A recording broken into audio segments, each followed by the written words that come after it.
బాగా మూడ్ అప్సెట్లో ఉన్నా లేకపోతే డిస్టర్బెన్స్గా ఉన్నా మీరైతే ఏం చేస్తారు? నేనైతే ఏం చేస్తానో తెలుసా, ఇదిగోండి ఇలా ఏదో ఒక కుకింగ్ చేసుకుంటూ ఉంటానన్నమాట. నాకెందుకు ఇది ఒక మంచి థెరపీలా అనిపిస్తుంది. ఎందుకంటే కాన్సన్ట్రేషన్ మొత్తం మనం చేసే దాని మీద పెడతాం కాబట్టి కొంచెం డైవర్ట్ అవ్వచ్చు అనిపిస్తుంది. నేను ఇలాంటి వంటల ప్రోగ్రామ్ పెట్టినప్పుడు నాకు మా నాని బాగా హెల్ప్ చేస్తారు. మీకు ప్రీవియస్ వీడియోస్ చూస్తే తెలిసిపోతుంది మా నాని ఎవరా అన్నది. నాని అంటే మా హస్బెండ్ వాళ్ళ తమ్ముడు. నాకు మరి నేను ఏమైనా చేస్తున్నప్పుడు ఒక్కదాన్నే చేయలేను, నాకు డెఫినెట్ గా హెల్ప్ కావాలి. నాకు ఆ హెల్ప్ అంతా మా నాని చేస్తారనమాట.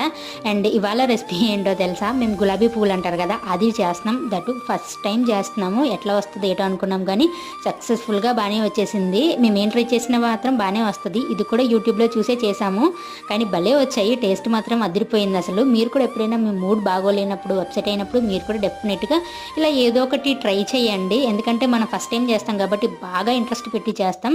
దానివల్ల మనం డైవర్ట్ అయ్యే ఛాన్సెస్ ఉంటుంది అనమాట. సో ఇది వాళ్ళ వీడియో. బాయ్.